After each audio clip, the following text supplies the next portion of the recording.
సమాఖ్య స్ఫూర్తికి డిలిమిటేషన్ వ్యతిరేకం అనేది ఇవాళ తెలంగాణ సమైక్య వాళ్ళు నిర్వహిస్తున్న అఖిలపక్ష సమావేశానికి ఆర్పిఐ పార్టీని పిలిచినందుకు వారికి ధన్యవాదాలు. ముఖ్యంగా ఆర్పిఐ పార్టీ అధ్యక్షునిగా మాది బాబాసాహెబ్ అంబేద్కర్ ఆలోచన విధానమే మా విధానం. బాబాసాహెబ్ అంబేద్కర్ ఆలోచన విధానం అంటే భారత రాజ్యాంగంలో ఏదైతే సమైక్య స్ఫూర్తికి రాజ్యాంగ నిర్మాణం జరిగిందో దానికి విరుద్ధంగా ఇవాళ డీలిమిటేషన్ ప్రక్రియ అనేది కొనసాగుతుంది. ఇవాళ డీలిమిటేషన్ ప్రక్రియకు మేము వ్యతిరేకం కాదు, కానీ ఉత్తరాది ఆధిపత్యం కోసమే డీలిమిటేషన్ ప్రక్రియ అనేది కొనసాగించడం దానికి మాత్రమే మేము వ్యతిరేకం. అయితే ఇది మొదటగానే బాబాసాహెబ్ అంబేద్కర్ మొదటి ఫజల్ అలీ కమిషన్, రాష్ట్రాల విభజన కమిషన్ అప్పుడే చెప్పారు, ఈ దేశానికి 2 కోట్లకు ఒక రాష్ట్రం ఏర్పాటు కావాలి, ఉత్తరాదిలో పెద్ద రాష్ట్రాలు, దక్షిణాదిలో చిన్న రాష్ట్రాలు కానీ ఉండడానికి వీల్లేదు, ఖచ్చితంగా ఎట్టి పరిస్థితిలో 2 కోట్ల జనాభాతో ఇస్తే సమానమైన ఎంపీలు ఉంటారు, సమానమైన ఎమ్మెల్యేలు ఉంటారు. అప్పుడు బడ్జెట్ విషయంలో కావచ్చు, అలాగే ప్రాతినిధ్యం విషయంలో కావచ్చు సమానంగా ఉంటుంది. కాబట్టి 2 కోట్ల జనాభాతో ప్రాతిపదికన భాష కూడా ఒక పునాదిగా ఉండొచ్చు, తప్పులేదు. ఒకవేళ తెలుగు రాష్ట్రాలలో 10 కోట్ల జనాభా ఉంటే 5 రాష్ట్రాలు వస్తాయి, అలాగే ఉత్తరప్రదేశ్లో 25 కోట్లు ఉంటే వాళ్ళు 15 రాష్ట్రాలు వస్తాయి. సో ఆ రకంగా హిందీ భాష ఉన్న ప్రాంతాలు ఎక్కువగా ఉండే అవకాశం ఉంటుంది, జనాభా ఎక్కువ ఉండదు కాబట్టి. కానీ ప్రాతినిధ్యం పార్లమెంట్లో మాత్రం ఖచ్చితంగా 2 కోట్ల జనాభాకు ఒకటే సమానమైన ఎంపీలు ఉంటారు, అలాగే అసెంబ్లీలో సమానమైన ఎమ్మెల్యేలు ఉంటారు. అప్పుడు ఏమవుతుంది అంటే రేపు రాజ్యసభ నిర్మాణంలో కూడా, రాజ్యసభ ఎంపికలో కూడా అన్ని ప్రాంతాలకు సమానమైన ప్రాతినిధ్యం రాజ్యసభలో ఉంటుంది. అంటే పార్లమెంటులో సమానమైన ప్రాతినిధ్యం, రాజ్యసభలో కూడా సమానమైన ప్రాతినిధ్యం ఉంటుంది. అట్లాగే నిధుల పంపిణీ కూడా సమానంగా ఉంటుంది. కేంద్రం నిధులు ఇచ్చినప్పుడు కూడా సమానంగా ఇస్తుంది నిధులు, ఎందుకు జనాభా అంతే ఉంటుంది. కాబట్టి అప్పుడు ఏమవుతుంది, అన్ని ప్రాంతాలకు సమన్వయం జరుగుతుంది. అప్పుడు ఉత్తరాది అనేది తేడా, దక్షిణాది అనే తేడా, ఈశాన్య రాష్ట్రాలు అనే తేడా ఉండదు. ఇప్పుడు ఏమైంది, ఉత్తరాది రాష్ట్రాలు అతిపెద్ద రాష్ట్రాలుగా ఉన్నాయి. 25 కోట్ల జనాభా ఉత్తరప్రదేశ్లో ఉంటే మన మణిపూర్కి వచ్చేసరికి జనాభా ఎంత, వాళ్ళ జనాభా 25 లక్షల మంది. నీ 25 కోట్ల జనాభా ఎక్కడ, 25 లక్షలు ఎక్కడగా. అంటే అర్థమైంది, నీకు 80 ఎంపీలు అక్కడ ఉంటే ఇక్కడ 1 ఎంపీ 2 ఎంపీలు ఉన్నారు. అంటే ఈ రకంగా వాళ్ళ ఆధిపత్యాన్ని పర్మనెంట్ చేసుకోవాలి, ఉత్తరాది వాళ్ళ ఆధిపత్యాన్ని. అంటే ప్రధానమంత్రి వాళ్ళే ఉండాలి, స్పీకర్ వాళ్ళే ఉండాలి, రాష్ట్రపతి వాళ్ళే ఉండాలి, కేంద్ర మంత్రిలో కీలకమైన శాఖలన్నీ వాళ్ళే ఉండాలి. వీళ్ళంతా చెంచాగిరి చేయాలి, బండి సంజయ్ పోయి చెంచాగిరి చేయాలి, కిషన్ రెడ్డి పోయి చెంచాగిరి చేయాలి. ఏం ఆడ నోరు మెదిపేది లేదు. అవసరం అనుకుంటే అది అమిత్ షా చెప్పులు పోయాలి, ఇవాళ బండి సంజయ్ అంత కాప ఇంకో వేరే డ్యూటీ చేసేది లేదు ఆయన. సో ఆ రకంగా ఇవాళ మనల్ని బానిసలుగా, దక్షిణ భారతదేశం వాళ్ళని బానిసలుగా ఇవాళ మొదటి నుండి కూడా ఇవాళ ఉత్తర భారతదేశ ఆధిపత్యం కొనసాగుతుంది. సో అందుకే ఇవాళ దాన్ని వ్యతిరేకించాలి. ఇవాళ డీలిమిటేషన్ ప్రక్రియ ద్వారా నేను ప్రతిపాదిస్తుంది ఆర్పిఐ పార్టీగా, ఇప్పటికైనా మీరు 2 కోట్ల జనాభాతో ఒక రాష్ట్రం చేస్తారా, లేదా ఉన్న రాష్ట్రం పెద్దదైనా సరే, ఉత్తరప్రదేశ్ 10 ఎంపీలే, అట్లాగే మణిపూర్ కూడా 10 ఎంపీలే, అలాగే ఆంధ్రప్రదేశ్ 10 ఎంపీలే, తెలంగాణ 10 ఎంపీలే, ఎంపీల సంఖ్య సమానం చేయండి. అంతే, జనాభా ఎంత ఉండండి, ఎంపీల సంఖ్య సమానం చేయండి. దానివల్ల ఏమవుతుంది, ఏ రాష్ట్ర ప్రాతినిధ్యం ఆ రాష్ట్రానికే ఉంటుంది.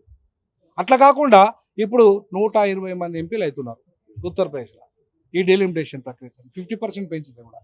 ఇలా ఒకవేళ దక్షిణాది పెంచితే, ఉత్తరాదికి పెంచితే డీలిమిటేషన్ ప్రక్రియ ద్వారా ఉత్తరాది సీట్లు 416 అవుతున్నాయి, దక్షిణాది 200. ఎవరు ఆధిపత్యం చేస్తారు?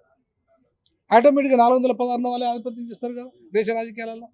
సో కాబట్టి ఇవాళ ఈ అశాస్త్రీయమైన ప్రక్రియ మొదలు కావడానికి కారణం, ఆ రోజు మొదటి ఫజల్ అలీ కమిషన్ రిపోర్ట్ ఏదైతే రాష్ట్రాల విభజన చేసిందో అది తప్పుడు విధానంలో చేసింది. ఇప్పటికైనా సరి చేయండి, లేదా మరి పార్లమెంటు సంఖ్యను సమానం చేయండి, లేదా మీరు ఇంకొక ఆప్షన్ కూడా మీకు ఉంది. ఏది, ఇవాళ పార్లమెంటు సభ్యుల సంఖ్య కాకుండా ప్రాంతాల వారిగా చేయండి. ఫర్ ఎగ్జాంపుల్ ఉత్తరాది ఇన్ని సీట్లు, ఎంపీ సీట్లు, దక్షిణాది కూడా సేమ్ 150 సీట్లు అక్కడ ఉన్నాయనుకో, 150 సీట్లు ఇక్కడ పెంచండి దక్షిణాదిలో కూడా. అట్లాగే ఈశాన్య రాష్ట్రాలు 150 పెంచండి, సమానం చేయండి ప్రాంతాల వారీగా. అట్లా చేసినా కూడా సమానత్వం వస్తుంది. లేదా రాష్ట్రాలు ఒక 2 కోట్లకు జనాభా ఒక రాష్ట్రం చేయండి. సో ఇట్లా ఏమి చేయకుండా పర్మనెంట్గా ఉత్తరాది ఆధిపత్యం మాకే ఉంటాం, మేమే. ఇప్పుడు 12 మంది ప్రధానమంత్రులు ఉత్తరాది నుండి వచ్చారు, 15 మంది అయితే ఒక ఆయన పంజాబ్ ఆయన వచ్చి అయిండు, ఇంకా 2 దక్షిణాది వాళ్ళు అయినరు. అంటే ఈ దేశం మీదేనా, ఇక మాది కాదా? ప్రధానమంత్రులు మేము ఉండద్దా? మీరు ప్రధానమంత్రి ఉంటే మాకు కనీసం ఉప ప్రధానమంత్రి పదవి ఎందుకు ఇస్తలేరు? మీకు ఆర్థిక శాఖ ఉంటే మాకు రక్షణ శాఖ ఎందుకు ఇస్తలేరు? లేదంటే మాకు రాష్ట్రపతి ఎందుకు ఇస్తలేరు? మీరు ఉపరాష్ట్రపతి ఉండి మాకు రాష్ట్రపతి ఎందుకు ఇస్తలేరు? ఇట్లా పదవుల పంపకాలు కూడా ఇవాళ చేయాల్సిన అవసరం ఉంది. ఒక్క ప్రాంతానికి మాత్రమే పదవులు, ప్రధానమంత్రులు అక్కడే, స్పీకర్లు అక్కడే, రాష్ట్రపతులు అక్కడే, కేంద్ర కీలకమైన శాఖలు అక్కడే. మరి మేమెందుకు ఉండాలి దేశంలో? మాకు సపరేట్ దేశం ఇవ్వండి. మీరు ఒకవేళ ఇవ్వడం చేత కాకపోతే ఆ పదవులు ఇవ్వడం చేత దక్షిణ భారతదేశం సపరేట్ దేశం ఇవ్వండి. మా జీడిపి ఇప్పటికే మీకంటే ఉత్తర భారతదేశం కంటే 20 రెట్లు ఎక్కువ మేము జీడిపి కలిగి ఉన్నాం ఇక్కడ. ఉత్తర భారతదేశం కంటే ఇవాళ మేము లండన్తో సమానమైన జీడిపి మాకు ఇప్పటికే ఉంది. అందుకే జిఎస్డిపి ప్రతిపాదన సీఎం రేవంత్ రెడ్డి గారు చేసిండ్రు. ఏంది జిఎస్డిపి జీడిపి రేషియో ప్రకారంగా మాకు వాటా ఇవ్వమన్నాడు. అంటే ఇక్కడ మా యొక్క ఆర్థిక అభివృద్ధి అట్లా ఉంది కాబట్టి మా ప్రాంతంలో మా ఎంపీల సంఖ్య కూడా ఇవ్వన్నాడు ఆ స్థాయిలో. మరి అట్లా అంటే మీరు ఒకవేళ అది ఇవ్వలేని పరిస్థితుల్లో మాకు ఒక దేశం ఇవ్వండి, మా దేశాన్ని మేము పరిపాలించుకుంటాం, మీకంటే అద్భుతంగా పరిపాలించుకుంటాం. సో ఈ రకమైన పరిష్కారాన్ని ఇవాళ చూపించాల్సిన అవసరం ఉంది. ఇవాళ మహిళా బిల్లుతో డీలిమిటేషన్కి లింకు లేదు. మహిళా బిల్లు వేరు, డీలిమిటేషన్ వేరు. ఇదేమో పునర్విభజన, నియోజకవర్గాల పునర్విభజన. అదేమో మహిళా బిల్లు ఏమో 1/3 వాటా. అది ఎమ్మెల్యేలైనా 1/3 వాటానే, ఎంపీలైనా 1/3 వాటానే. దానికి దీనికి ఏం సంబంధం? దక్షిణాది రాష్ట్రాలు కుటుంబ నియంత్రణ చేసుకొని పొరపాటు చేసినాయి. మళ్ళీ ఇప్పుడు ఉత్తర భారతదేశం మీద విమర్శలు చేయడం ఎంతవరకు సమంజసం సార్? ఎందుకు కానీ వద్దని చెప్పారు మరి? ఇప్పుడు ఒకటండి, ఇప్పుడు ఒక నేషనల్ పాలసీ ఉంది కుటుంబ నియంత్రణ. నేను ఉత్తరప్రదేశ్లో నేను ఉత్తరాది వాళ్ళు మేము చేసుకోము, మా ఇష్టం ఉన్న పిల్లలు కంటామంటే ఈ దేశంలో నీ ఓటు తీసేయాలి, నీకు ఓటకు తీసేయాలి. ఎందుకు తెలుసా? ఇది తీసుకొచ్చింది ఎవరు? గవర్నమెంట్ ఆఫ్ ఇండియా తీసుకొచ్చింది. నేను పాలసీని నేను పాటించానంటే మరి దేశంలో నువ్వు ఎందుకు ఉండాలి? ఉన్నప్పుడు నీకు ఓటు ఎందుకు ఉండాలి? అంటే మొత్తం రద్దు చేయండి, ఉత్తర భారతదేశంలో ఓట్లని రద్దు చేయండి. సాధనవుతుందా మీకు? అంటే ఈ భారతదేశ పౌరులు అన్నప్పుడు ఒక పాలసీ ప్రభుత్వం తెచ్చినప్పుడు అమలు చేయాలా లేదా? మరి అంటే మేము అమలు చేస్తే మేము తప్పు చేసిన వాళ్ళం అవుతామా? మమ్మల్ని శిక్షిస్తావా? వాడు అమలు చేయకపోతే వానికి న్యాయం చేస్తావా? నువ్వు న్యాయం చేయాల్సింది మాకు. అందుకే ఇవాళ రేవంత్ రెడ్డి గారు ఏమన్నారు? మేము జిఎస్డిపి జీడిపిని ద్వారా మీరు ఇవ్వండి, ఎందుకంటే మేము జనాభా తక్కువ ఉంది, మేము అభివృద్ధి ఎక్కువ ఉంది కాబట్టి సమానంగా మీరు 50% అక్కడ తీసుకోండి, అదే మాకు 50% మా అభివృద్ధి నమూనాలో మాకు ఇవ్వండి అన్నాడు. సో ఆ ప్రతిపాదన కూడా ఈ రకంగానే వచ్చింది, ఎందుకంటే మేము కుటుంబ నియంత్రణ పాటించినాం కాబట్టి. సో పాటించినోడు నేరస్తుడు కాదు. ఎందుకంటే గవర్నమెంట్ ఆఫ్ ఇండియా తెచ్చిన పాలసీ ఇది ఒక ఆంధ్రప్రదేశ్ తెలంగాణ తెచ్చిన పాలసీ కాదు ఇది. సో కాబట్టి దక్షిణాదిలో ఈ పాలసీని ఎందుకు అమలు చేస్తున్నారు? బాగా చదువుకున్న వాళ్ళు దక్షిణాదిలో, వాళ్ళు అక్కడ చదువుకోని మూర్ఖులు చాలా మంది ఉన్నారు అక్కడ. అన్న మతమౌఢ్యంతో ఇష్టారాజ్యంగా చేస్తున్న వాళ్ళు ఉన్నారు. అంటే వాళ్ళకి మనలో అనమాట ఉన్నారా? ప్రధానంగా బీజేపీ లీడర్లు చెప్పేది ఏంటంటే 24% ఏదైతే దక్షిణ రాష్ట్రాలకు ఉందో అదే విధంగా మేలు జరిగే విధంగానే తీసుకొని వస్తున్నాం కనుక ఎక్కడ కూడా దక్షిణ రాష్ట్రాలకి అన్యాయం జరిగే విధంగా చేయట్లేదని ప్రధానంగా ఇక్కడున్న బీజేపీ నేతలు మాట్లాడుతూ ఉన్నారు. ఇలా తేడాలు వస్తే మా పదవులు కూడా రాజీనామా చేస్తామన్నట్టుగా నిన్న ఏలిరెడ్డి మహేశ్వర్ రెడ్డి కూడా ఛాలెంజ్ చేసిన పదవి. కరెక్టే, వాస్తవమే. దానికి నేనేమంటానంటే ఒక బీజేపీ తప్పే కాదంటున్నా. ఈ సమస్య కాంగ్రెస్ కూడా గతంలో తప్పు చేసింది. కాంగ్రెస్ కూడా ఎందుకు గతంలో ఉత్తరప్రదేశ్ను అతిపెద్ద రాష్ట్రంగా ఉంచింది? ఈవెన్ ఆంధ్రప్రదేశ్ విభజనప్పుడు కూడా ఇదే కాంగ్రెస్ పార్టీ అధికారంలో ఉంది, అవునా? మరి ఉత్తరప్రదేశ్ ఎందుకు విభజించలే? చాలా వెనుకబడ్డ రాష్ట్రం కదా, చాలా జనాభా ఉన్న రాష్ట్రం కదా. 4 రాష్ట్రాలు చేయమని అసెంబ్లీ తీర్మానం చేసింది మాయావతి. మరి ఇదే కాంగ్రెస్ ఎందుకు చేయలేదంటే కాంగ్రెస్ కూడా ఉత్తరాది పార్టీ, బీజేపీ కూడా ఉత్తరాది పార్టీ. ఈ రెండు ఉత్తరాది పార్టీలు వాళ్ళ ఉత్తరాది ఆధిపత్య పార్టీలు కాబట్టి ఈ రెండు కూడబలుకొని ఇలా ఉత్తరాది ఆధిపత్యం కోసము యూపీని, మధ్యప్రదేశ్ను, బీహార్ను విభజించలే, కేవలం ఏపీని మాత్రమే విభజించారు.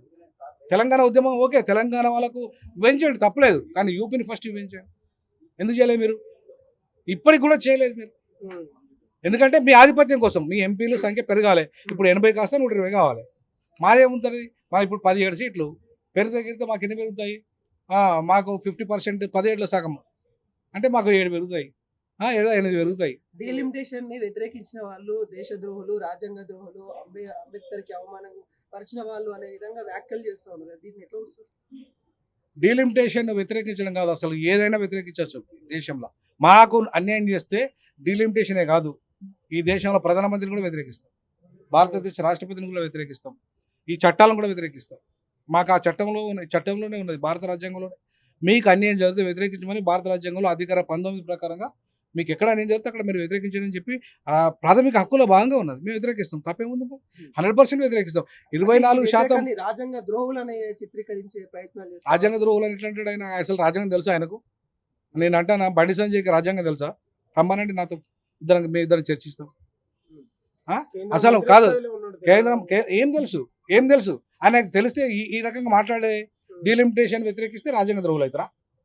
ఎట్లయితారండి? నాకు అర్థం కాలేదు. డీలిమిటేషన్ దక్షిణ భారతదేశానికి అన్యాయం జరుగుతుంది అనే విషయాల్లో చాలా స్పష్టంగా లెక్కలతో సాగిస్తున్నాం. 24% తగ్గకపోవచ్చు, దాంట్లో నేను ఒప్పుకుంటా.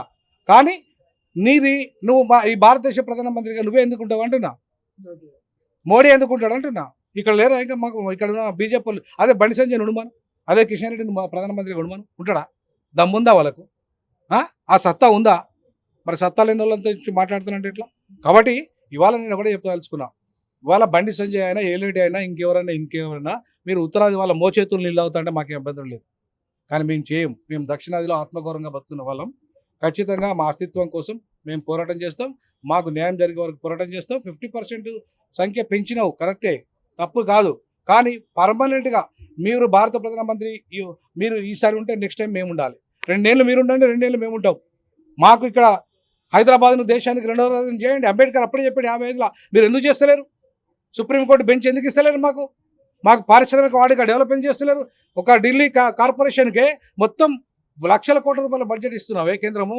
మేము మొత్తం 5 కార్పొరేషన్లు అంటే మా 5 క్యాపిటల్ సిటీ కలిపితే ఒక ఢిల్లీ క్యాపిటల్ సిటీకే నువ్వు అత్యధిక బడ్జెట్ ఇస్తున్నావే. మరి అది అన్యాయం కాదా? ఇది మేజర్ డిమాండ్ సార్, మంచి డిమాండ్. అది అవును, చేయాలి. మరి ఈ డిమాండ్ ఇప్పుడు హైదరాబాద్ను సెకండ్ రాజధానిగా చేయమని బండి సంజయ్ దమ్ముంది అంటున్నా, కిషన్ రెడ్డికి దమ్ముంది అంటున్నా. ఎందుకు మీరు మాట్లాడతలేరు అంటున్నా. ఏలేటి నువ్వు మాట్లాడు. మీరు ఎందుకు మా బీజేపీ వాళ్ళు ఎందుకు మీరు మాట్లాడతలేరు? దక్షిణాదికి అన్యాయం చేసినట్టు కాదా అది? అంటే ఢిల్లీ పోయి మీరు దాసం చేస్తారంటే మేము కూడా వచ్చి దాసం చేయాలా? సవాలే లేదు. దక్షిణ భారతదేశానికి సుప్రీంకోర్టు బెంచ్ రావాల్సిందే, అట్లాగే పార్లమెంట్ రావాల్సిందే, ఇక్కడ సెకండ్ క్యాపిటల్ హైదరాబాద్ను చేయాల్సిందే. ఇది మా ప్రధానమైన డిమాండ్. అంటే స్టాలిన్ గారు అక్కడ వాళ్ళ యొక్క ఎజెండా కూడా బయట పెట్టారు. ఏదైతే ర్యాలీ చేయాలి, ధర్నా చేయాలని స్టాలిన్ గారు అంత పెద్ద స్టేట్మెంట్ ఇచ్చారు. తెలంగాణ లాంటి ఇక్కడ నాయకులు కూడా ఎందుకు అంతగానో స్పందించట్లేదు? స్పందన కరువైతుంది.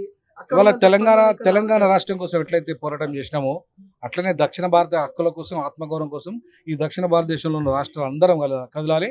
మేము ఆర్పీఐ పార్టీగా దీనికి ప్రతిపాదన చేశాం. ఇవాళ ర్యాలీలు, ధర్నాలు, పెద్ద ఎత్తున బంధులు అవసరం అనుకుంటే స్టాలిన్ గారితో కూడా కలుస్తాం. ఒక బృందంగా వెళ్ళి మొత్తం దక్షిణ భారతదేశంలో ఉన్న అందరి ముఖ్యమంత్రులను కలుస్తాం. వాళ్ళందరినీ ఒక ప్లాట్ఫామ్ తీసుకొచ్చి రేపు జమిలీ ఎన్నికలకు పునాదులు పడబోతుంది, ఆ చట్టం రాబోతుంది. దానివల్ల కూడా మాకు నష్టం జరిగే అవకాశం ఉంది. కాబట్టి ఖచ్చితంగా మొత్తం దక్షిణ భారతదేశాన్ని స్తంభింపజేస్తాం. ఉత్తర భారతీయులు ఇక్కడికి వెళ్ళి వెళ్ళగొడతాం. ఉత్తర భారతీయులు మీరు కనుక మాకు అన్యాయం చేస్తే ఇక్కడ ఒక్క ఉత్తర భారతీయుని ఉండనియం, ఒక్క ఉత్తర భారతీయుని ఉండనియం. అది కూడా చెప్తున్నాం. ఇది వార్నింగే. ఒక్క ఉత్తర భారతీయుని ఇక్కడ ఉండనియం. మాకు అన్యాయం చేస్తే, మాకు అన్యాయం జరిగితే ఒక్క అవసరం అనుకుంటే మేము దక్షిణ భారతదేశమే కావాలంటాం. దక్షిణ భారతదేశమే కావాలంటాం. ఖచ్చితంగా నిలదీస్తాం. అది బాబాసాహెబ్ అంబేద్కర్ వారసులుగా మా బాబాసాహెబ్ అంబేద్కర్ ఎప్పుడూ కావాలన్నాడు. సెకండ్ క్యాపిటల్ మీరు చేయలేని దద్దమ్మలు. కాబట్టి ఖచ్చితంగా ఎవరైతే ఉత్తర భారతదేశంలో ఉన్నవాడు ఇక్కడ ఉన్నాడో ఇక్కడ వ్యాపారం చేయొద్దు, ఇక్కడ ఉండొద్దు. ఉత్తర భారతదేశం కూడా ఇక్కడ ఒక్కరిని తిరగనీయం. మాకు అన్యాయం జరిగితే ఖచ్చితంగా ఈ తిరుగుబాటు అయితే తప్పకుండా వస్తుందని ఈ సందర్భంగా తెలియజేస్తాం.